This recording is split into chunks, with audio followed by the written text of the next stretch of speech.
بسم اللہ الرحمن الرحیم بسم اللہ الرحمن الرحیم الحمد للہ رب العالمین والصلاة والسلام علی رسولہ محمد وآلہ واصحابہ اجمعین اما بعد۔ درس نمبر 227۔ آج کے سبق کا عنوان ہے لفظ او کا اباحت اور حتیٰ کے معنی میں ہونا۔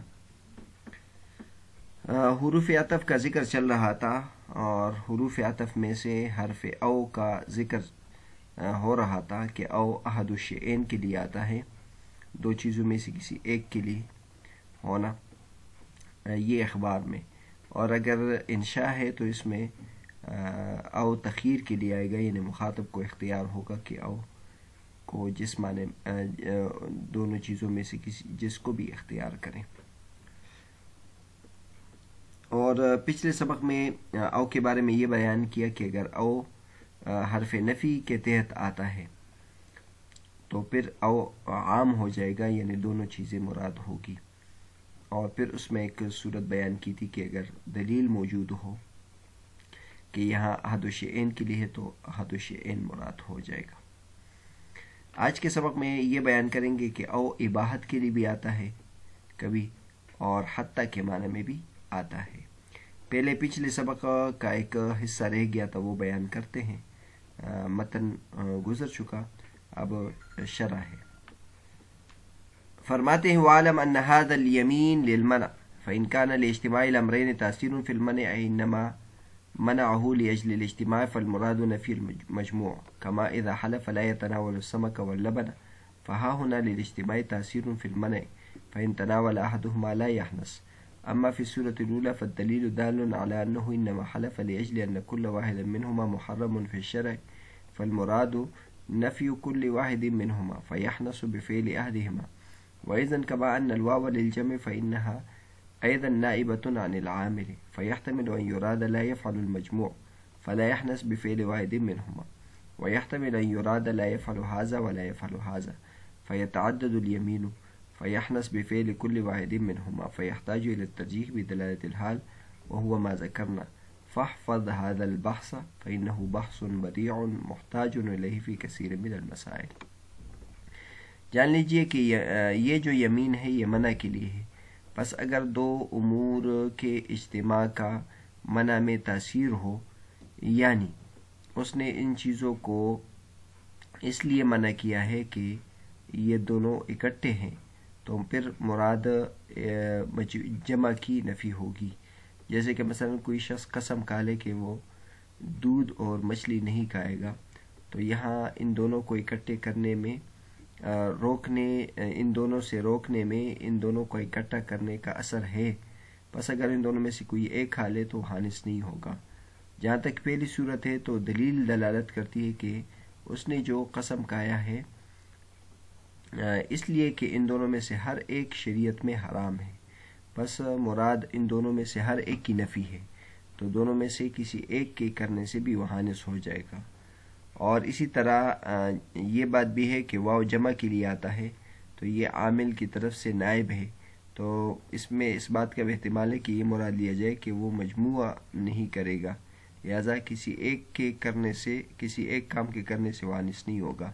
اور اس بات کا بھی احتمال ہے کہ وہ یہ چاہتا ہے کہ یہ بھی نہیں کرے گا یہ بھی نہیں کرے گا، لہذا پھر یمین کا تعدد ہو جائے گا تو کسی ایک کے کرنے سے وہ حانث ہو جائے گا۔ لہذا دلالت حال کے ذریعے سے ہم ترجیح کی طرف جائیں گے، اور وہ ہے جو ہم نے ذکر کر دیا۔ اس بیس کو یاد کیجئے کیونکہ ایک انوکھی بحث ہے جس کی طرف کئی مسائل میں ضرورت پڑتی ہے۔ پیچھے ہم نے مثال بیان کی تھی کہ اگر او کو حرف نفی میں ذکر کر دیں، او اگر نفی کے تحت آ جائے تو وہ عام ہو جائے گا، لیکن اگر دلیل موجود ہو کہ یہاں ایک مراد ہے تو ایک مراد لے لیں گے۔ اس کی ایک مثال دی تھی کہ اگر کوئی شخص یہ قسم کھائے کہ میں نہ زنا کا ارتکاب کروں گا اور نہ یتیم کا مال کھاؤں گا، تو اس صورت میں وہ کوئی ایک بھی اگر اس کا ارتکاب بھی کرے تو حانث ہو جائے گا۔ تو اس کے بارے میں فرماتے ہیں کہ یہ جو یمین ہے یہ منع کے لیے ہے. تو اگر امرین کا اجتماع منع میں اثر انداز ہو تو پھر مجموع کی نفی مراد ہوگی. جیسے کہ مثلا کوئی شخص یہ قسم کا ہے کہ میں مچھلی اور دودھ نہیں پیوں گا. اب اس میں دیکھ لے تو مچھلی کھانا یہ ایک مفید چیز ہے، دودھ پینا ایک مفید چیز ہے، لیکن انہوں نے اس دونوں کو اکٹھے طور پر اس لیے منع کیا کیونکہ مچھلی اور دودھ کو اکٹھے کھانا یہ صحت کے لیے مضر ہو سکتا ہے. تو اس میں جمع کرنے کا اثر موجود ہے، لہذا اگر ان میں سے کوئی ایک کھا لے تو حانث نہیں ہوگا. اور پہلی جو صورت ہے کہ زنا کا ارتکاب نہیں کروں گا اور یتیم کا مال نہیں کھاؤں گا، تو ان میں سے تو ہر ایک شریعت میں حرام ہے. تو مقصود اس میں ہر ایک کی نفی ہے کہ میں ان دونوں میں سے کوئی ایک بھی نہیں کروں گا. ایک وجہ تو یہ ہے. دوسری وجہ یہ ہے کہ واو آیا ہے، اور واو جو ہے یہ جمع کے لیے ہے، یہ ایک عامل کی طرف سے نائب ہوتا ہے، تو گویا وہ فعل دوبارہ اس میں مذکور ہوتا ہے، اور وہ یہ کہنا چاہتا ہے کہ میں نہ یہ کروں گا اور نہ یہ کروں گا. فعل کو گویا تکرار کے ساتھ ذکر کیا گیا ہے.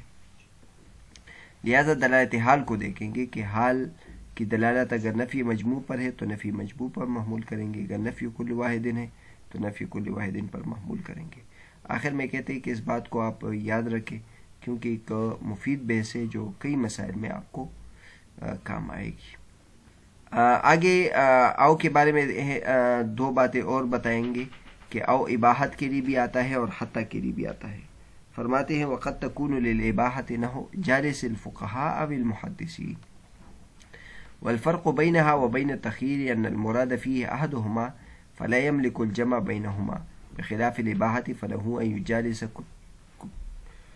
كلا الفريقين. اعلم أن المراد بالتخيير منع الجمع وبالإباحة منع الخلو، ويعرف بدلالة الحال أن المراد أيهما. فعلى هذا قالوا في لا أكلم أحدا إلا فلانا وفلانا له أن يكلمهما لأن الاستثناء من الحظر إباحة. وقد تكون للإباحة، اور یہ او کبھی اباحت کے لیے بھی آتا ہے، جیسے جالس الفقهاء بالمحدثین، آپ فقہا کے ساتھ بیٹھے یا محدثین کے ساتھ. اب بظاہر اس سے تو یہ سمجھ میں آتا ہے کہ او تخیر کے لیے ہے، یعنی مقابل والے کو آپ نے اختیار دیا ہے کہ چاہے آپ فقیہ کے ساتھ بیٹھے یا محدثین کے ساتھ. تو ان دونوں کے درمیان تخیر اور اباحت کے درمیان فرق بیان کر رہے ہیں کہ اباحت اور تخیر کے درمیان فرق یہ ہے کہ مراد ایک ہوتا ہے لہذا وہ جمع کرنے کا مالک نہیں ہے، بخلاف اباحت کے اس صورت میں وہ دونوں کے ساتھ بیٹھ سکتا ہے. تخیر میں یہ ہوتا ہے کہ جمع کا اختیار اس میں نہیں ہوتا ہے، ان دونوں میں سے کسی ایک کو آپ نے اختیار کرنا ہوگا. اور اباحت میں یہ ہے کہ آپ کو ان دونوں میں سے کسی ایک کو بھی آپ لے سکتے ہیں اور دونوں کو بھی لے سکتے ہیں. تو لہٰذا یہ جالس الفقهاء بالمحدثین کا مطلب ہوتا ہے کہ آپ فقیہ کے ساتھ بیٹھے یا محدث کے ساتھ، یعنی دونوں کے ساتھ بھی بیٹھ سکتے ہیں. اور اس کے بارے میں مزید یہ فرماتے ہیں کہ تخیر میں منع جمع ہوتا ہے اور اباحت میں منع خلو ہوتا ہے. ایک مانعۃ الجمع ہوتی ہے اور ایک مانعۃ الخلو. مانعۃ الجمع اس کو کہتے ہیں کہ اس میں جمع کرنا درست نہیں ہوتا، باقی علیحدہ علیحدہ کرنے میں کوئی مسئلہ نہیں ہے. اور مانعۃ الخلو کا مطلب یہ ہوتا ہے کہ دونوں علیحدہ نہیں ہو سکتے، باقی جمع ہو سکتے ہیں یا نہیں ہو سکتے، اس سے بحث نہیں ہوتی. تو تخیر میں منع الجمع ہوتا ہے، یعنی مثلا دو روٹیاں ہیں، آپ کسی کو کہے کہ یا یہ روٹی لے لے یا یہ روٹی لے لے، تو اب ان دونوں کو یہ نہیں کہہ سکتا کہ وہ دونوں کو لے لے، بلکہ نہیں، ایک روٹی کو لے لے گا. اور مانعۃ الخلو یہ ہوتا ہے کہ آپ دونوں میں سے کسی ایک کو چھوڑ نہیں سکتے، باقی دونوں کو جمع کر سکتے ہیں. تو اباحت میں یہ ہوتا ہے. یہ بہت مفید بات ہے. باقی یہ کیسے پتہ چلے گا کہ او یہاں تخیر کے لیے ہے یا او اباحت کے لیے ہے؟ تو فرماتے ہیں کہ یہ دلالت الحال سے پتہ چلے گا کہ دونوں میں سے کون سا مراد ہے. اسی وجہ سے علماء کرام نے یہ کہا ہے کہ اگر کوئی شخص یہ کہے کہ میں نہ بات نہیں کروں گا کسی سے مگر اس سے یا اس سے، تو اب یہاں اباحت کے لیے ہے، لہٰذا ان دونوں میں سے کسی دونوں سے بھی بات کر سکتا ہے، یہاں تخیر کے لیے نہیں ہوگا کہ ان دونوں میں سے کسی ایک سے بات کرے گا، کیونکہ استثناء حضر سے اباحت ہوتا ہے۔ اس کی ایک دلیل ذکر کرتے ہیں کہ ہمارے پاس دلالت الحال یہاں یہ ہے کہ جو چیز آپ نے روکی ہے اس سے آپ استثناء کریں گے تو اباحت ہی ہوتا ہے۔ مطلب اس شخص نے اب یہ قسم کھائی ہے کہ میں کسی سے بات نہیں کروں گا، اب اس بات نہ کرنے سے انہوں نے دو آدمیوں کو مستثنیٰ کر دیا، تو دو آدمیوں کو مستثنیٰ کرنے کا مطلب یہ ہوگا کہ یہ اباحت کے لیے ہے۔ آگے یہ بیان کرتے ہیں کہ او کبھی مستعارن حتیٰ کے معنی میں بھی استعمال ہوتا ہے۔ حتیٰ تو غایہ کے لیے آتا ہے، آگے انشاءاللہ حتیٰ کے بارے میں آ جائے گا، تو کبھی کبھی او حتیٰ کے معنی میں بھی آتا ہے۔ وقد يستعار لحتى كقوله تعالى ليس لك من الأمر شيء أو يتوب عليهم لأن أحدهما يرتفع بوجود الآخر كالمغيّى يرتفع بالغاية، فإن حلف لا أدخل هذه الدار أو أدخل تلك الدار فإن دخل الأولى أولا حنث وإن دخل الثانية أولا بر۔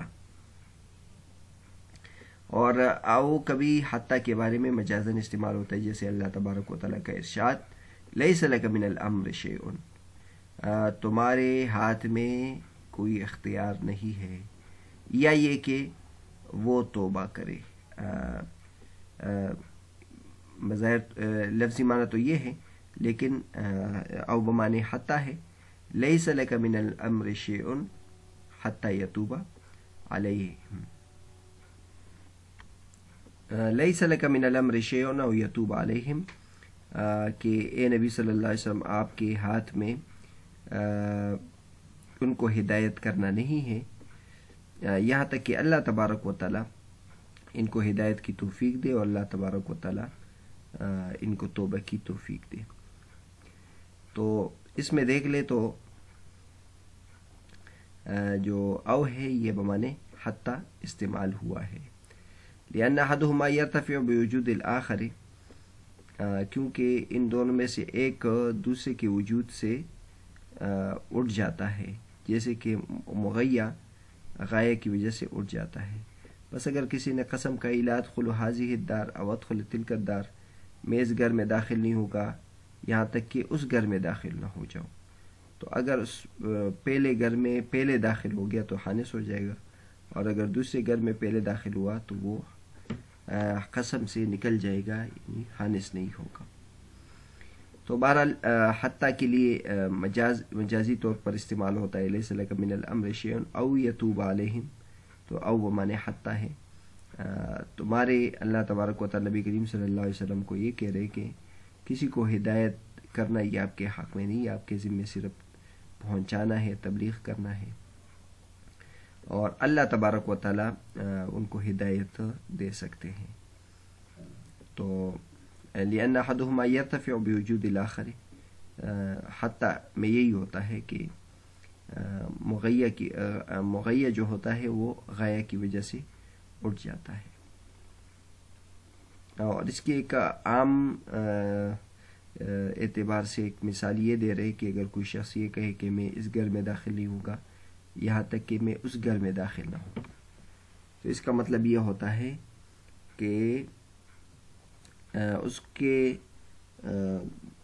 لیے درست طریقہ یہ ہوگا کہ پہلے اس گھر میں داخل ہو، پھر یہ اس گھر میں داخل ہو، تو یہ حانث نہیں ہوگا، یہ اپنے قسم سے بری ہو جائے گا۔ لیکن اگر اس نے ترتیب بدل لی، پہلے داخل ہو گیا اور دوسرے میں بعد میں داخل ہو گیا، تو یہ حانث ہو جائے گا۔ تو او حتیٰ کے لیے بھی کبھی کبھی استعمال ہوتا ہے۔ تو بہرحال آج کا جو ہمارا سبق تھا وہ اس موضوع پر تھا کہ لفظ او کے استعمالات کیا ہے۔ تو او کے بارے میں خلاصہ یہ ہے کہ او اصل میں احد الشیئین کے لیے آتا ہے اگر یہ اخبار میں ہو، انشاء میں ہو تو پھر یہ تخیر کے لیے آتا ہے۔ پھر اس کے بعد ہم نے یہ بھی بیان کیا کہ او اگر نفی کے تحت آ جائے تو پھر یہ عام ہو جائے گا، لیکن اگر دلیل موجود ہو، قرینہ موجود ہو کہ یہاں بھی احد الشیئین کے لیے، پھر احد الشیئین مراد ہو جائے گا۔ اور آخر میں دو اور باتیں بھی ذکر کی کہ او اباحت کے لیے بھی آتا ہے، پھر اباحت اور تخیر میں فرق بھی بیان کیا کہ اباحت میں جمع کر سکتے ہیں اور تخییر میں کسی ایک کو اختیار کرنا پڑتا ہے. اور پھر آخر میں یہ بھی بیان کیا کہ او حتیٰ کے معنی میں بھی آتا ہے. تو یہ او سے متعلق مباحث آج کے سبق میں مکمل ہو گئے.